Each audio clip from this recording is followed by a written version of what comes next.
Hola, bienvenidos a Nutre tu Alma. Seguimos con el libro de Harir del Dr. David Hawkins. En el apartado Gestionar la pérdida dice lo siguiente. Siempre hay una cantidad variable de culpa asociada a la sensación de sufrimiento. La culpa se basa en la fantasía de que la pérdida representa un castigo o de que una actitud o conducta diferentes habrían impedido que esto sucediera. A menos que se renuncie a ella, la culpa puede reciclarse y reabastecer la ira y la rabia. La rabia no reconocida se proyecta sobre otras personas del entorno en forma de culpa. Más adelante, la culpabilidad proyectada sobre otras relaciones puede reforzar la pérdida al provocar otra pérdida mayor. Esto sucede con frecuencia entre cónyuges como consecuencia de la muerte de un hijo. Se ha corroborado que la tasa de divorcio entre los padres que han perdido a sus hijos llega al 90%, debido a la proyección de la culpabilidad. A una pérdida grave la sigue otra, la del cónyuge. Veamos un ejemplo de este tipo de reacción en una mujer de 40 años. Tuvo un matrimonio excelente durante 20 años, con un marido atento y considerado. El hijo menor tenía leucemia. Cuando murió, la mujer entró en un proceso de pena y duelo, y lo que es más importante, tuvo una reacción de odio. Odiaba a los médicos, odiaba al hospital, odiaba a Dios, odiaba a su marido y al resto de sus hijos.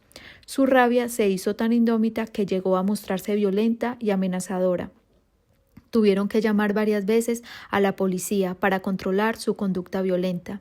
Al final, los demás hijos se fueron de casa por miedo al caos, los maltratos físicos y las amenazas. Su marido removió cielo y tierra para tratar de ayudarla, pero ella también descargaba su ira contra él y lo atacó con violencia en varias ocasiones.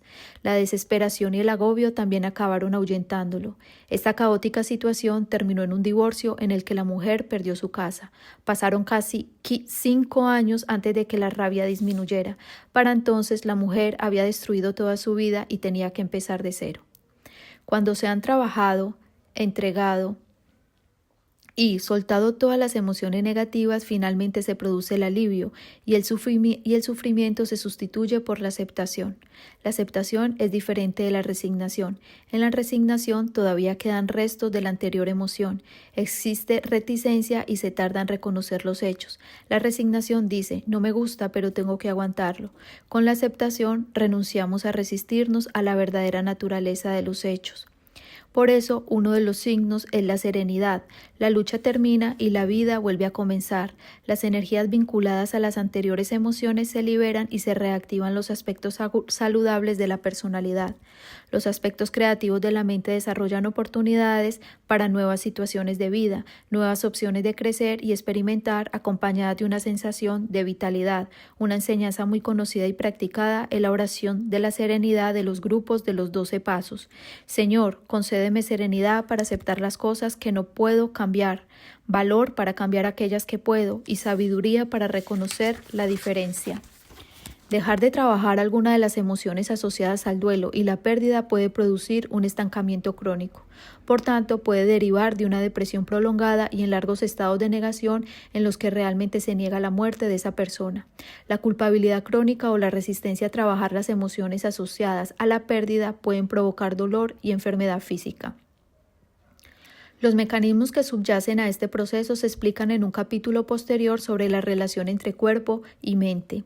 La energía reprimida de las emociones a las que no hemos renunciado surge en los sistemas nerviosos y endocrino, produciendo un desequilibrio que dificulta el flujo de la energía vital a través de los meridianos de acupuntura. Esto da lugar a cambios patológicos en diversos órganos.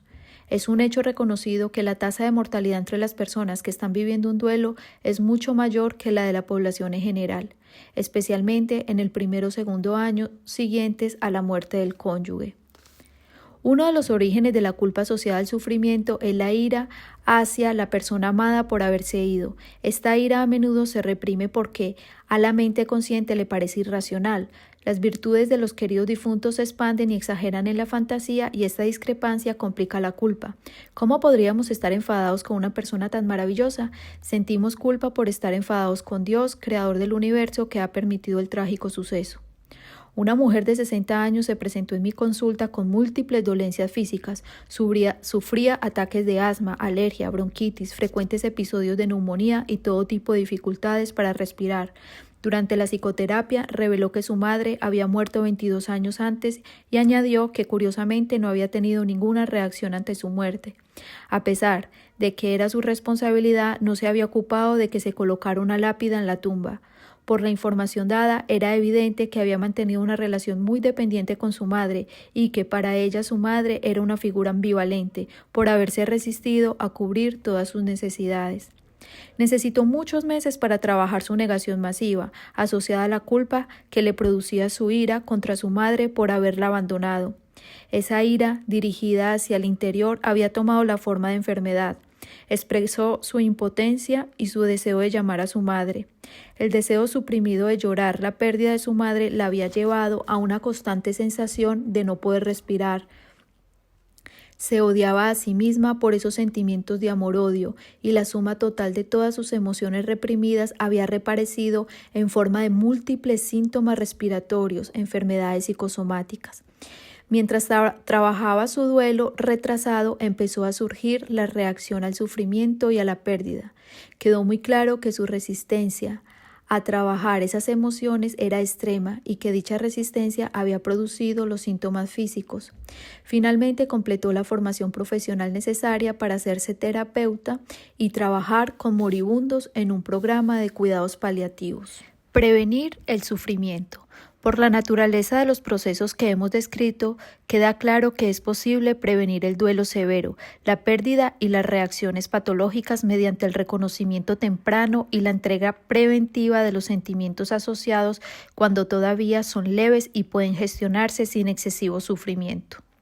Como hemos visto, la base de todo duelo y pérdida es el apego, además de la negación de la naturaleza transitoria de todas las relaciones. Podemos empezar por observar nuestras vidas, identificar las áreas de apego y preguntarnos ¿qué necesidades internas satisfacen estas relaciones? ¿Qué sentimientos tendría si las perdiera? ¿Cómo puedo equilibrar mi vida emocional para disminuir la extensión, el grado y el número de apegos a los objetos externos y a las personas?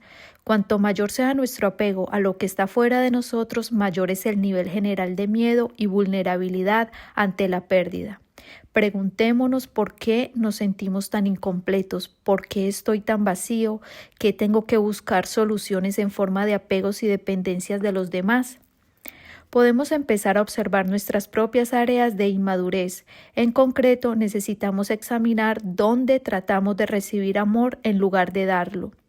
Cuanto más amorosos somos, menos vulnerables somos al sufrimiento y a la pérdida, y menos necesitamos buscar apegos.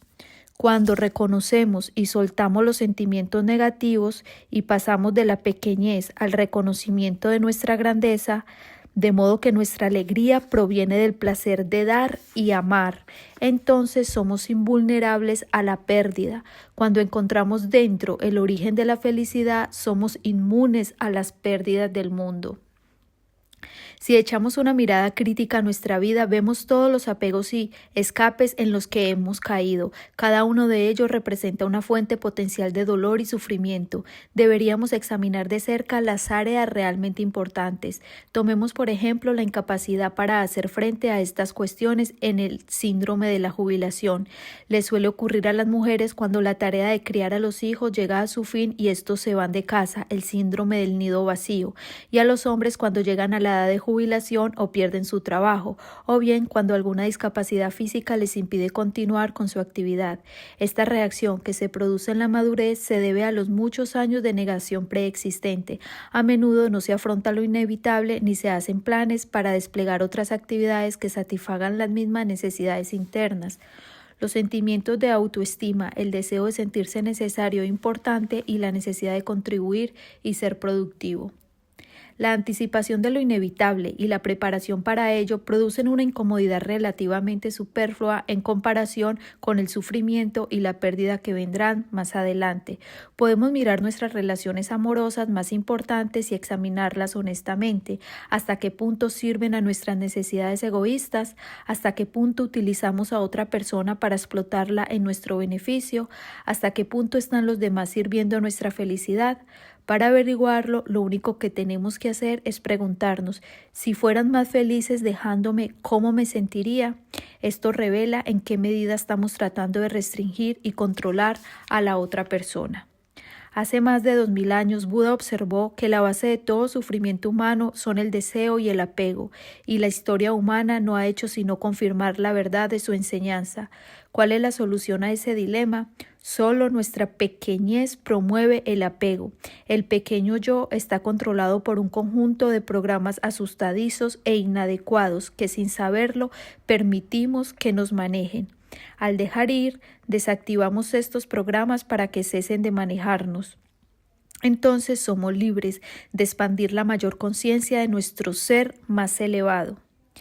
Esa parte de nosotros a la que nos referimos como nuestro yo superior ama en lugar de pedir amor. Esto significa que en todo momento estamos rodeados por el amor, que es ilimitado. La persona que ama atrae el amor automáticamente. Al soltar de forma constante nuestros sentimientos negativos, nos curamos del dolor presente y prevenimos el dolor futuro. El miedo es reemplazado por la confianza, que viene acompañada de una profunda sensación de bienestar. Nos hacemos inmunes al sufrimiento de la pérdida cuando reemplazamos la dependencia del pequeño yo, entre paréntesis la personalidad, por la del ser, entre paréntesis la divinidad entre nosotros. Busquemos la seguridad en el ser que es eterno, en lugar de en el pequeño yo que es transitorio.